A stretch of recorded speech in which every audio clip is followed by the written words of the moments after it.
Hello, कैसे हैं आप लोग। आज हम बात करेंगे कि क्या इंडियन मोबाइल मार्केट के अंदर चाइनीज़ प्रोडक्ट को बॉयकॉट किया जा सकता है। तो चाइनीज़ ब्रांड है कौन कौन से इंडियन मार्केट के अंदर, मोबाइल मार्केट के अंदर।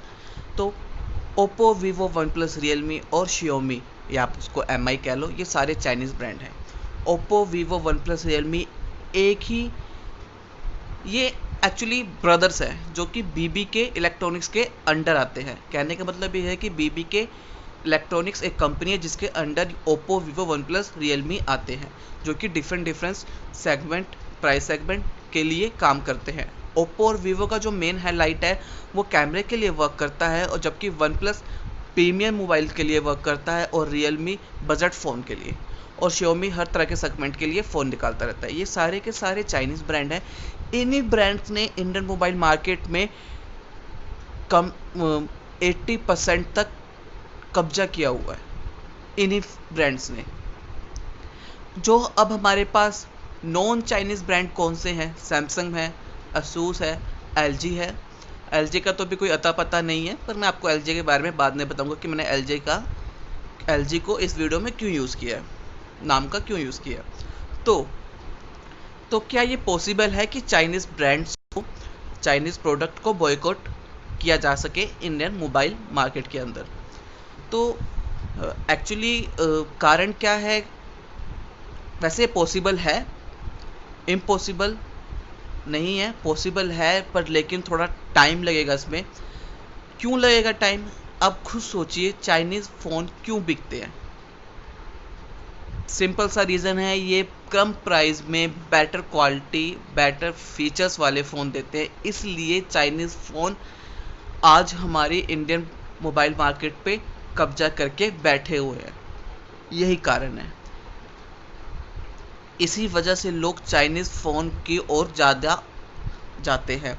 अगर मैं आपको इंडियन ब्रांड के बारे में बताऊं, तो इंडियन ब्रांड है आईबोल, लावा, माइक्रोमैक्स, स्पाइस और कार्बन, जिनका कोई अता पता नहीं है इस वक्त।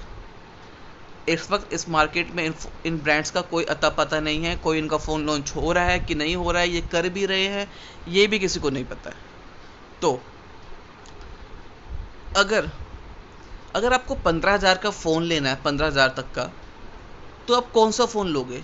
अगर आप मार्केट में जाते हो, आपके पास 15,000 रुपये हैं, तो आप कौन सा फ़ोन लोगे? छोड़िए, आपको अब एग्जांपल देता हूँ कि एक पर्सन है जो कि मंथली 11,000 या 12,000 रुपये कमा रहा है। वो 10 मंथ में कुछ पैसे सेव करता है, मान लो 15,000 रुपये सेव करता है, वो मार्केट जाता है, तो वो कौन सा फ़ोन खरीदेगा? उसे कैसा फ़ोन चाहिए होगा? उसको तो ऐसा फ़ोन चाहिए जो उसके बजट में हो और उसको ज़्यादा फीचर्स मिले। तो ऐसा ऐसा फ़ोन कौन सा ब्रांड दे रहा है? चाइनीज़ ब्रांड दे रहा है। अब खुद देखिए, एम आई 15,000 के अंदर ऐसे फीचर्स वाले फ़ोन दे रहा है जो कि जैसे कि 9 प्रो है। 9 प्रो के फीचर्स बहुत अच्छे हैं, और आप उसके ही कम 15,000 की रेंज में अगर नॉन चाइनीज़ ब्रांड का फ़ोन देखे जाओगे, तो सैमसंग का M31 है, जो कि उसके टक्कर का है 9 प्रो के, बट उससे अच्छा नहीं है।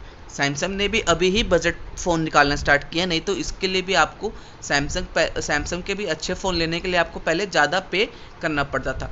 लेकिन जो सैमसंग की M सीरीज़ है वो कुछ ज़्यादा अच्छी नहीं है कि इसको टक्कर दे सके कि आप चाइनीज़ फ़ोन को छोड़ के सैमसंग का फ़ोन लेने जाओ। फीचर्स के मामले में आपको बता रहा हूँ मैं, कुछ एम सीरीज़ कुछ इतनी खास नहीं है सैमसंग की। अगर ज़्यादा हार्ड यूज़ करते हो फ़ोन का, तो आप सैमसंग का एम सीरीज़ नहीं ले सकते। डेली यूज़ के लिए आप सैमसंग का एम सीरीज़ ले सकते हो, बट अगर आप बहुत ज़्यादा गेमिंग करना चाहते हो तो नहीं ले सकते। यही कारण है कि चाइनीज़ कंपनी ने इंडियन मार्केट के ऊपर कब्जा किया हुआ है। तो अब इसका कैसे मतलब कैसे किया जाए कि मतलब चाइनीज़ प्रोडक्ट को उनको बाइकआउट कैसे किया जाए?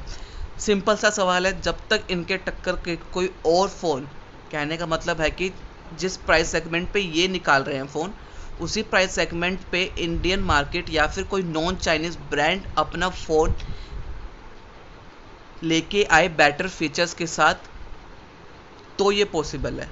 अगर सैमसंग ही मान लो कि 15,000 में बहुत अच्छा फ़ोन लेके आता है जिसमें बेटर फीचर्स है, बेटर क्वालिटी है, अच्छी बिल्ड क्वालिटी है, तो लोग खुद सैमसंग का फ़ोन लेंगे।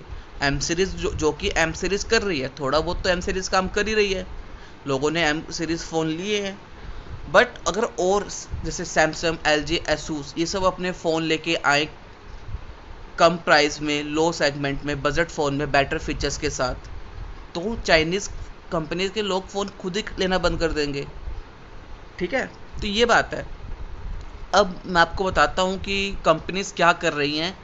जैसे कि इंडिया के अंदर बॉयकॉट चाइना के बारे में चल रहा है, तो सैमसंग का प्लान है कि ये अच्छा मौका है सैमसंग के पास कि बाइकआउट चाइना की कि ये चाइनीज़ ब्रांड नहीं है, तो ये इस बात का फ़ायदा उठा सकती है। तो सैमसंग ने भी बहुत सारे फ़ोन लॉन्च करने वाली है, ताकि इस वक्त इनको फ़ायदा हो, प्रॉफिट हो। और एसूस भी ताइवान कंपनी है, चाइनीज़ ब्रांड नहीं है, ये भी अपने फ़ोन लॉन्च करने वाली है। और LG की स्टेटमेंट आई है कि वो दिवाली तक अपनी प्रोडक्शन को हाई कर देगी बहुत ज़्यादा, और हर सेगमेंट में अपने फ़ोन लेके आएगी।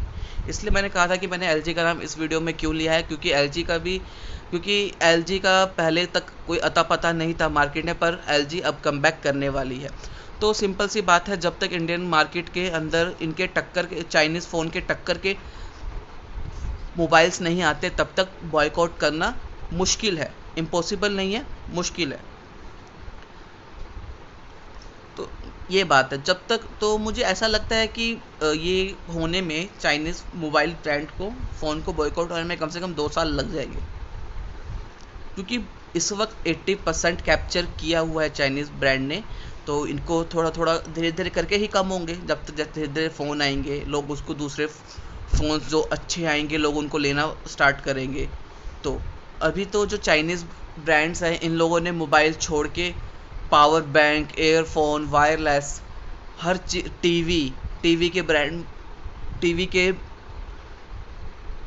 भी टीवी के मतलब टीवी मार्केट में भी आ चुके हैं ये ब्रांड।